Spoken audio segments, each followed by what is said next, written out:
Good morning, Mr. President. Good morning. I'm Mitch from the Freeman newspaper.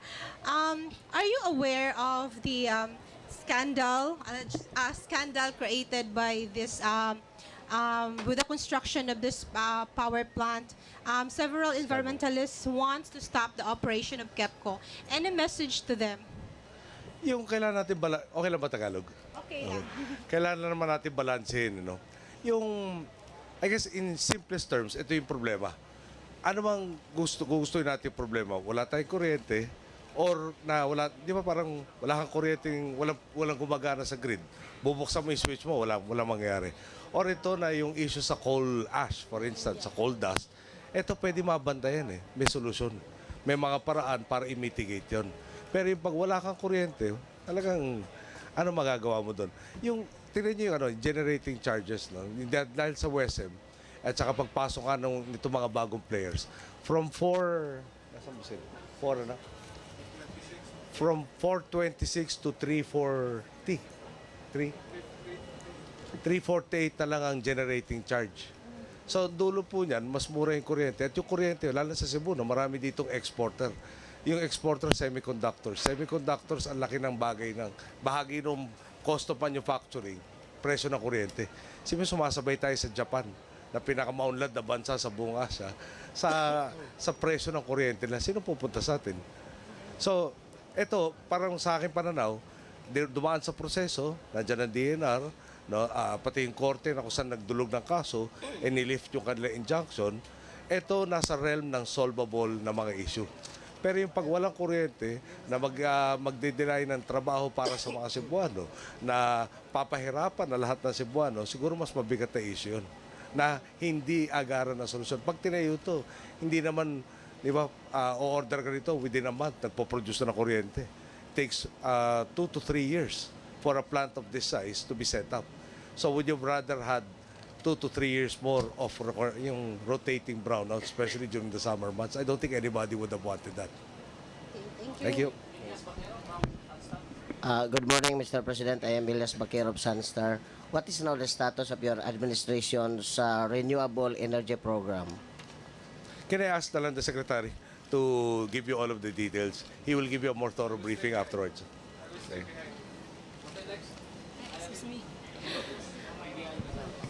Good morning po. I'm Irene. I write for Inquirer Visayas Bureau. So you mentioned in your speech that Cebu will be the linchpin for the Nautical Highway project. Can I just clarify? Proposal Yes. pa kayo na, hindi pa natin na-approve. Pero there is a significant foreign entity that proposes to create this nautical highway. Pag tinignan niyo yung mapa ng Pilipinas, diba, Luzon to Bicol, yung Luzon, Batangas, punta ka ng Bicol, tapos tatahak more or less doon sa edge. Ang proposal dito sa gitna. Parang ang tawag nila yung spine. But we have to study the proposal itself. We have to make sure na nandun na lahat. Environmental friendly, economically feasible, katanggap-tanggap doon sa mga communities na dadaanan. Pero ang travel time from 3 days, magiging 15 hours from Batangas to Mindanao. Of course, nasa nascent stages. Ang gitna, talagang Cebu. Cebu, I think, is the last portion of the proposal before it heads to Mindanao. Good morning, Mr. President. Candice from Cebu Daily News. I just want to ask you, there's an ongoing proposal for another coal-fired power plant in Cebu between the province and the sister company of KEPCO. Would your administration continue to support that coal-fired power plant, considering that in the next 3 to 5 years, according to Secretary Almendras, our roadmap to energy sources to the renewables? Hindi na, gusto niya sagutin, pero hindi naman siguro in the next 3 to 5 years. For instance, when you use solar, at the present time, parang nasa factor of times 4 or times 5 to generate each kilowatt hour by solar rather than by yung fossil fuels and the mix that hindi na fossil fuels, the mix that we have now, kasama na yung geothermal, kasama na yung hydro. So, kaagaran ba pwede natin puntahan yung lahat itong green na technologies? Pwede, pero pag pinuntahan natin yan, ikaw siguro di ka papayag na times 5 yung electricity bill mo.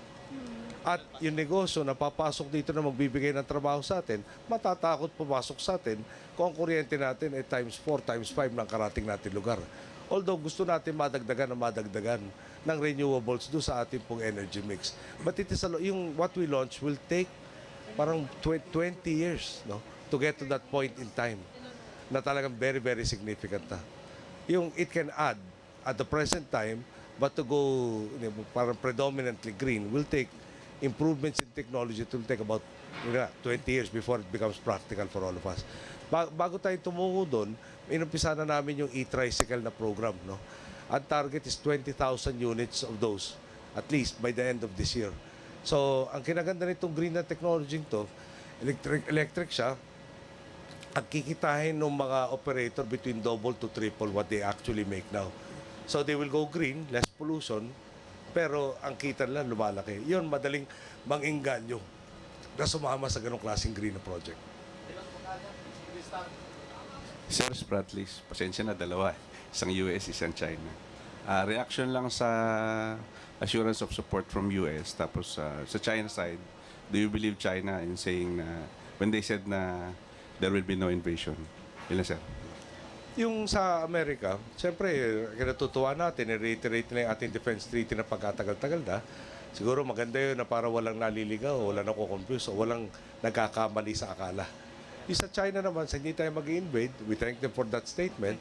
Pero ako minsan napapag-isip ka, bakit kaya magkaroon na statement na gano'n? Although, in fairness, we have been talking to them. I think the only right solution will be to continue, and direction will be to continue talking with all the claimant countries as far as the practice are concerned.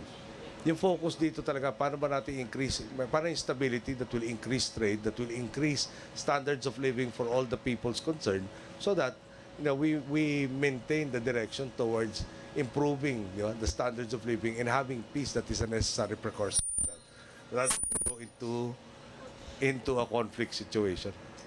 Joyce?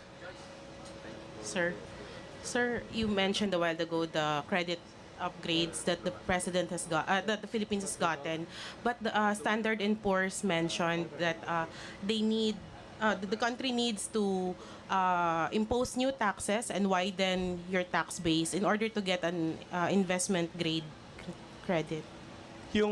What was the first condition? Sorry. Sorry, sir. The first condition that they mentioned, widen the tax base. Widen the tax base and impose new taxes, sir.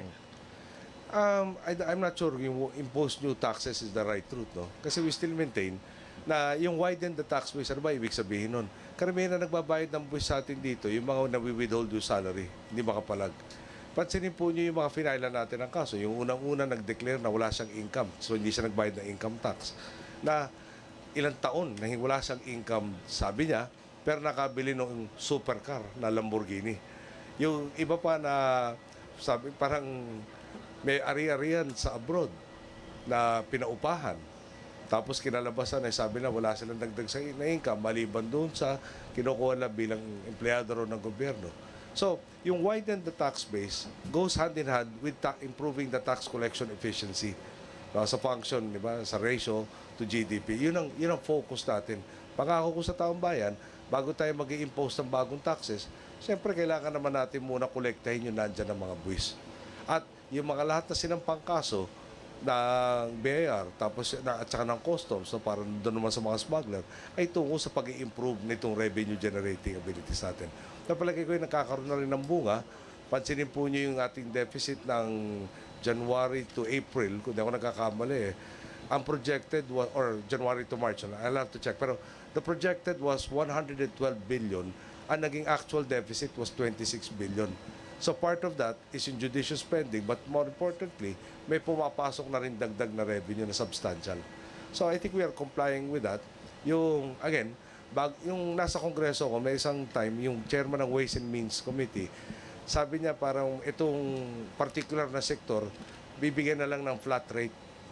Sabi ko, bakit ito kailangan flat rate? Imbis na income na, di ba? Pag dumadami income mo, yung percentage ng gobyerno, dapat tumataas rin. Ang sagot niya, hindi naman natin makolekta ng tama yun. Buti na ito, may minimum tayong aasahan. So ako hindi ko matanggap yun, ng Estado, parang inutil na kolektahin yung sarili niyang buwis. So, dinigyan ko rin ng diin, nagpunta ako sa Court of Tax Appeals, para sabihin sa kanila yung pagre-resolba nitong mga kasong isasampa sa pinakamabilis at karapat-dapat at may katarungan na panahon ang siya magiging susi doon sa paglago palalo nating ekonomiya. Okay. Last 2 question from Raymond Tirasa, Bombo Radio. Sir, magandang hapon. Sir, nakabalik na po ng umaga. Nakabalik na po ng Kala ko bansa lang si dating Police Colonel Michael Ray Aquino. Sir, assurance lamang po from your administration na he will not be given any special treatment. Malagay ko, wala ka special treatment maliban doon sa sinundo sa doon for the extradition, dinala sa NBI na kulungan. Tsaka for the record, di ko po kamag-anak si Michael Ray, just in case may magtatanong po.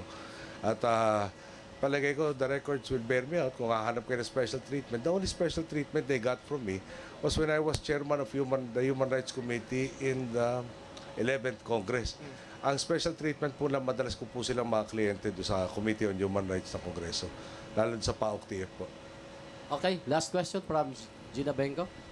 Yan na. Yes, sir. There are different assessments on your first year in office. One, Mrs. Aquino said that the economic gains under her administration were diminished under your administration. Sandali. Mrs. Aquino said? Sorry, Mrs. Arroyo, sorry. Okay. Sorry. Migrante and Bishop Oscar Cruz said that you failed when it comes to protecting the OFWs, and there are other... Bishop Cruz said that? Bishop... That's new to me. Migrante. Migrante and Bishop Cruz. Bishop Cruz Said- wag lang daw yung Bago na yata sektor na pinapakilam ng Bishop Cruz. Sa ano? Baka sa wedding. Kulang ginawa ko sa wedding? Sige, cancel that, sir. Cancel natin. One more time, okay? Sige. Mrs. Sige, mamaya na yun. Mrs. Arroyo, Mrs. Arroyo said that the economic gains under her administration were diminished under yours. Sa Pulse Asia, sir, yung rating nyo medyo bumaba po ng konti. And then sa SWS said 68% of the Filipinos said it's too early to judge you on your first year. What is your take on these things? napakalawak naman ng mga topic mo gusto. Umpisa natin kay Mrs. Arroyo. Si Mrs. Arroyo, basically, pagkaintindi ko, sinabi niya, iba raw ako sa kanya. At dahil sinabi niyang iba ako sa kanya, dapat pasalamatan ko siya dahil palagay ko yun ang severest, parang biggest compliment that anybody can get. That I'm her complete opposite. So, if what I stood for, what she was doing, I believe was wrong, then to be in her complete opposite is to do that which is right. So, she acknowledges it. So, I thank her for acknowledging that I'm completely different from her. Okay. Doon sa survey ng Pulse sa BOBA, you cannot be surging every time. No, tingnan mo yung buwaba, more or less the margin of error. At kailan yung period? Yung period na rumaraga sa impresyo ng langis na hindi naman natin talaga makokontrol.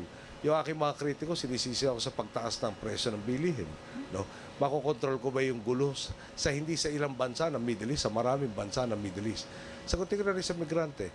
Sa migrante, alam nyo, sanay ba sila na naasikaso ng gobyerno lahat ng mga OFW na kayang balik-balikan? Sa Libya yata may mga grupo doon, 4 o 5 beses nang minukahin ng ating embahada na kung pwede lumikas na talagang, lalo sa misrata na lugar. No? Hinahanap natin yung nurse. Tayo ba'y nagkulang na walang napinsala dito sa mga kababayan natin? Yung sa Yemen na nakidnap na engineer. Di tayo nagbayad ng ransom, pinakawalan. Alam ba niya, wala man tayong embahada doon.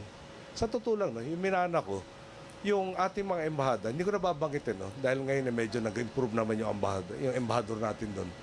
Pero nung una ko sa tinawagan, nag-uumpisa yung gulo sa lugar nila, walang maisagot sa akin na tweet. Ilan ba ang kababayan natin na dyan?